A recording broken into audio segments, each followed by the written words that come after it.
Hello world and welcome back to my YouTube channel.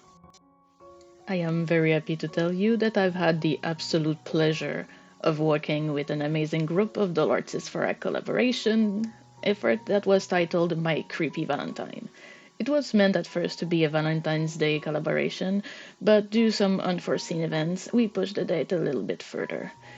We still went on and created a magnificent collection of artwork, and I hope that you will appreciate. Alongside me in this collab, we have Diamonds a Craft, which is our host, Lady Dynamite Creates, Telly Dollies, Stitchwick Creations, Cat Million Studio, Doll Afterlife, LemonKitten Creation, Fairykin, Steffu Doll, Insanely Creating, and Unbridled Artistry. Please make sure that you take a look at the other artist videos after you're done with mine, as everyone has worked very hard on these dolls, and hours have been used for each creations. I also expect that a playlist will be made shortly, and as soon as I have a link, I will probably go back and add it in the description box and in the pinned comment. And now that the formalities are done, let's just hop into the creative process behind my doll, Sapphira. I now give you a content warning as I will show a, badly made spider drawing on screen and I will, talk about tarantulas because yes, my doll is inspired by one. I chose something creepy that I loved for this project and that meant one of the most beautiful tarantulas I've ever seen. I was not able to find any royalty-free picture that wasn't attached to a hefty price, so this drawing that I made will have to do. The spider I chose is the Poecilotheria metallica, also known as the Guti sapphire ornamental or parachute tarantula. I have a deep fascination for spiders, and this genus of tarantulas that is native to India and Sri Lanka is one of the most beautiful things I've ever seen in the animal kingdom. I mean, just Google them, and unless you're afraid of spiders, you won't regret it. The P. metallica is a bright blue spider with a breathtaking kind of fractal pattern on her body, and she has those little specks of bright yellow on her limbs. An absolute beauty, in my opinion, and a perfect inspiration for a beautiful yet slightly creepy creation. She's also apparently very popular in the pet trade, and as far as I know, she's not recommended for beginners. She's also an endangered species, sadly, so, a beautiful jewel to admire from a distance. For this project, I picked up this Lagoona Blue second-hand monster idol. Her deep blue skin felt perfect as a base to start building tones reminiscent of the spider I am inspired by. Like usual, when it comes to doll customizing, I start by preparing the doll. The first thing I do is to remove the hair by cutting it short. I then remove their head after letting it soak in boiling water for a few minutes so I can get inside with tweezers or pliers and scrape the hair stubbles. Once that's done, I can fish the hair and glue from the neck hole and completely remove it. Sometimes it's easier said than done, though, as it is the case here. The old glue made it more difficult than it should.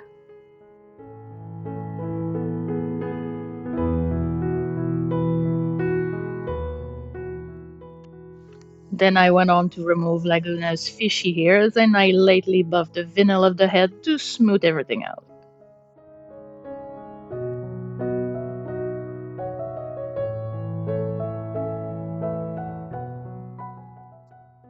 I also took the time to remove the fins on her arms and also the webbing between her fingers with using a small blade.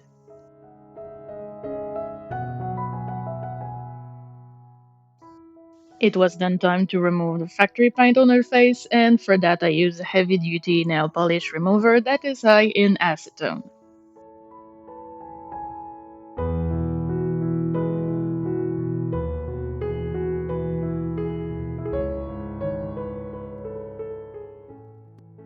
After cleaning her up completely with soap and water, I gave her a few coats of Mr. Super Clear Sealant as a primer before starting on the face up. I've pre-sketched her features, and she'll be having a grand total of 8 eyes, just like spiders do. I started by sketching the position of her eyebrows using soft pastels.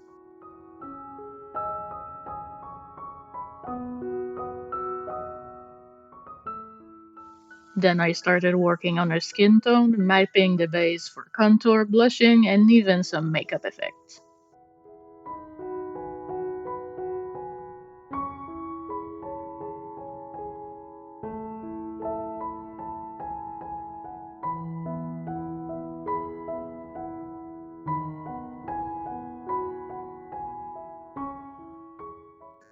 The colors aren't extremely vibrant at this stage, but this is normal.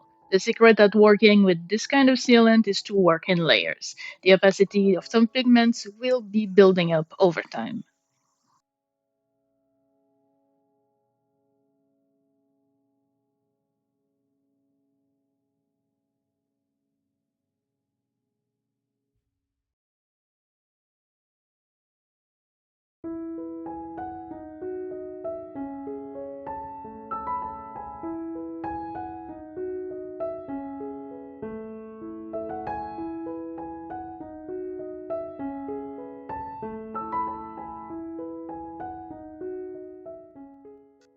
After I am happy with the pastels, which is usually done on 2 to 3 different layers, with a coat of sealant in between, well, I can start using my watercolor pencils to draw on the face directly.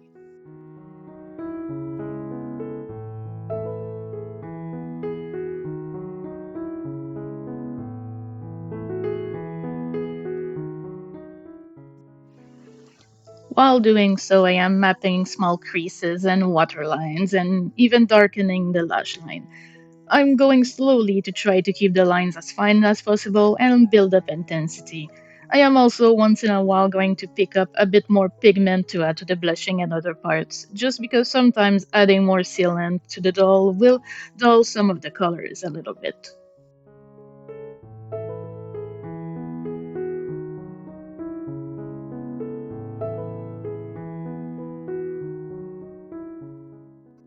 I'm also using a pastel pencil by Derwent just to add some highlight points before blending them with the brush. Once I am happy with the pencil stage, I seal the doll well to save my progress, and then I switch to paints.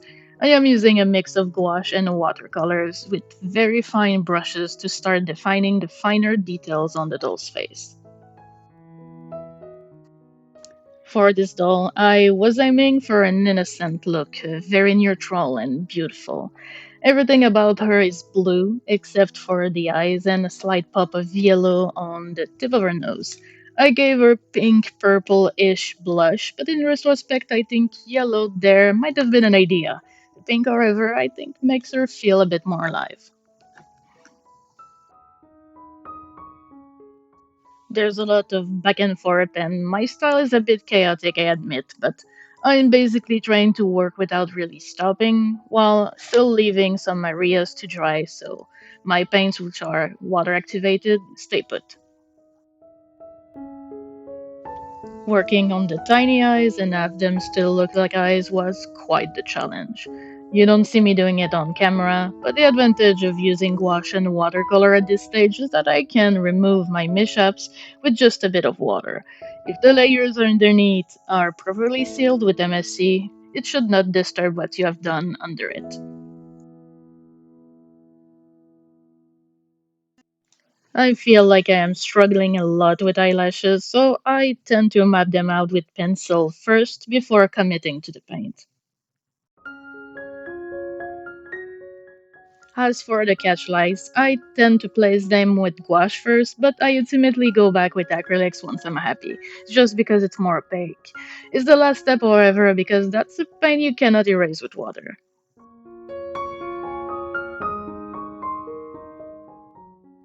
I gave her tiny little spider fangs. And then I used a few coats of gloss varnish on those lips. Now it's time to make her hair. I will be using a mix of 3 different colors of acrylic yarn that are ironically from 3 different brands. I process all yarns the same, however, and I start by separating the individual strands.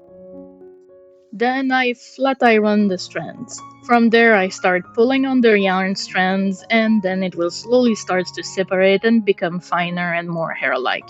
Using this method I have much less loss of material than I would have if I had brushed it. I did the process with all the yarn colors that I needed, and I even pulled some strands of blue together with the black to lightly blend them together. It's not perfect at this stage, but I can start making wefts using Mod Podge to glue the ends down. I also wanted a deeper blue, so I covered the blue yarn with some blue paint that has been heavily diluted in water as to not clump the fibers or change their texture. And now with all my hair wefts prepared, I can start the gluing process. I am using my beloved Mod Podge for that. I start with some platinum blonde behind her head. I am using pins to hold some of the wefts in place just to make sure.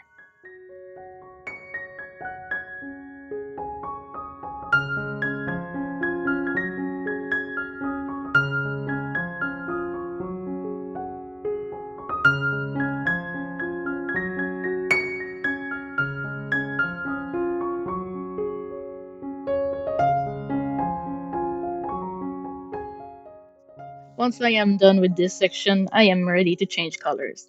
I wanted a slight pop of yellow at the front, framing her face. To glue a part line, you have to glue the weft on the opposite side of the one you want it to be on. And then once that weft is, well, dry and secured, you can flip it over, basically folding it, hiding the glued base in the process. I will be honest though, I'd recommend that you do glue the hair from the back to the front, starting from the bottom going to the top. It makes dealing with the rest of the space much easier. In my case though, I really wanted the part to be as clean as possible, and I guess I'm a little too much impatient.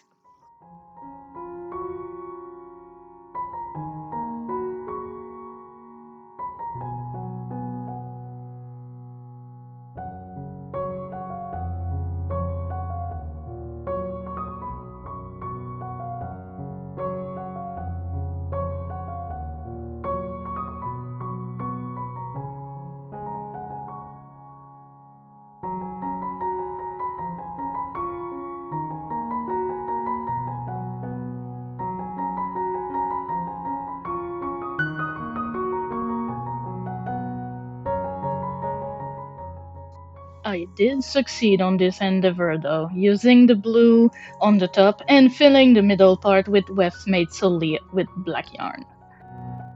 And this is our look it good and poofy, though still a little rough, so at this stage I like to go back on my word and use a brush. I have a boarskin brush and that just helps catching those fibers that are loose and smoothing everything. Sometimes I even go a bit over with the flat iron just to make sure that everything is nice and silky. I then use an eyebrow razor for the hair cutting part. I want to try something very different today, and this time I cut the dark hair in a bob and I keep the blonde hair long. It is absolutely not advised that you do what I am about to do on camera here, but I did feel that some spots could use a bit more hair, so I am using the long bits from what I just cut off, and I stab these strands onto the doll head using my reroll tool. It's not advised because you do risk cracking the sealant on the face if you squeeze the vinyl too much. So yeah, it's best to do hair before face if you plan on rerouting, but I don't always play by the rules. With the head done, we can move on to the body. And what do spiders have? Well, they have booty, so I'll be giving my doll some foam pads. She's getting a BBL, the drag queen edition. And just as a side note, this doll is absolutely not named Sapphira because of a certain reality TV contestant I am rooting for. I am absolutely innocent. After I was happy with the preview held with some tape, I glued the pads down on the body directly and sewn her a pair of very tight pants just to hold everything together and smooth it out. So my idea was to cover the doll in fishnet, a bit like a dress, which would be reminiscent of both the dark spots on the spider but also web. even if it obviously is the wrong color and gives a bit more mermaid than spider. Since the fishnet, which was a wig cap by the way, is visibly see-through, I decided that I would paint the doll in a pattern similar to the one on the tarantula underneath.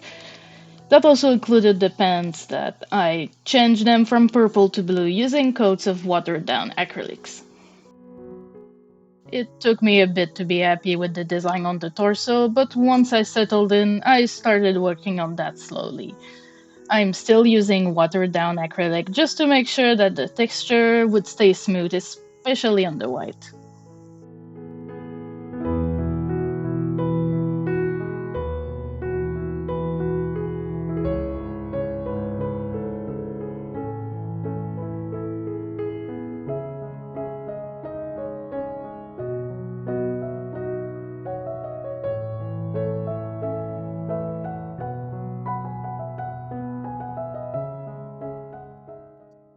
I am also trying to blend the colors a little bit as I go, just so I keep everything clean and defined.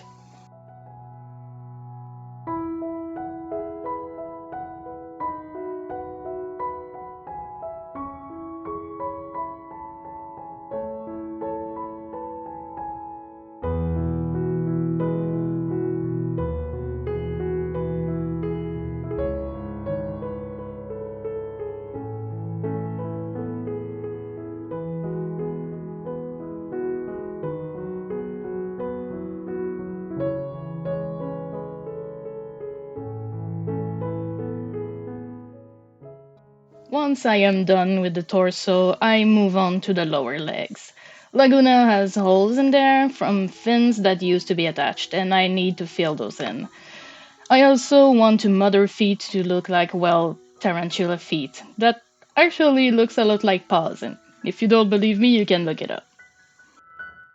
And in the grand tradition of me saying, I don't recommend you do it like that, here's me, covering the doll's torso with a small towel to protect it, because I am about to use clay to modify the doll and possibly sand it right after. Usually that's something that you would do best before you spend hours painting the rest of the body, just in case something happens, but I guess not for me, not today. I am using Epoxy Sculpt, a two-part epoxy clay that is hair dry and can be safely sanded once it's fully cured. Once the two parts are mixed together, it is safe to undo with bare hands, so don't worry. And a bit of water do help smooth it down. However, you definitely need a mask if you sand it down after it's cured.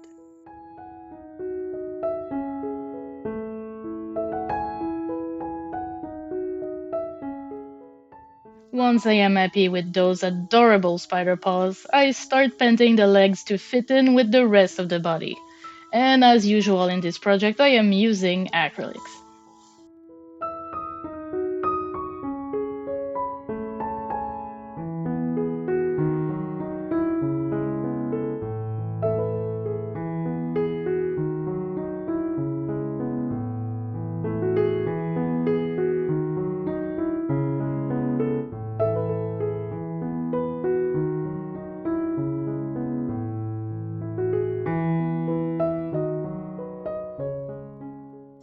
These are the finished legs, and already you can see that the pants are starting to be, well camouflaged. My hope is that you won't really notice them when the fishnet will be on.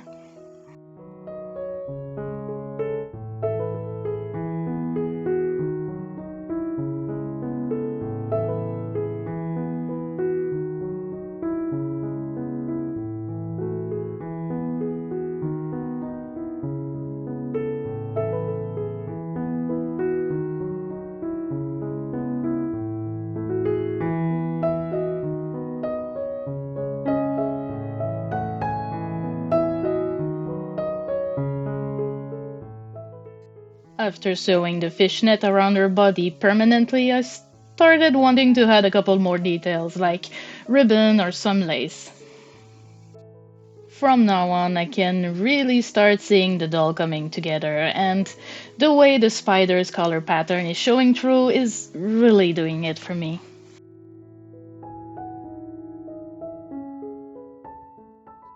I used a bit of hot glue to elongate some nails or even claws on the hands before I painted them. I was really happy with the progress at this stage, and might I point out how happy I am with the booty? I mean, this is art. This is art. After, I move on to our extra limbs, because spiders, I've 8 of them.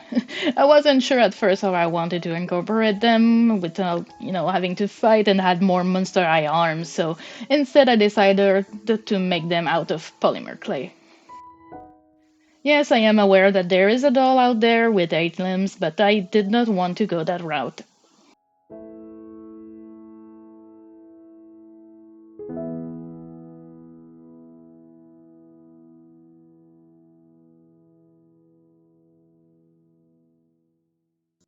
I glued the limbs around her torso as if they were ornamental or maybe just temporarily tucked away until she needs them.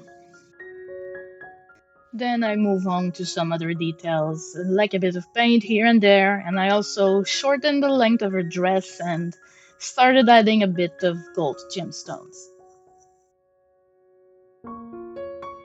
For some reason, I do not show it on camera, but at some point I thought the extra arm around her torso weren't much visible, so I painted the shape of a black bra on her body, and it really ties everything together once you see the final pictures.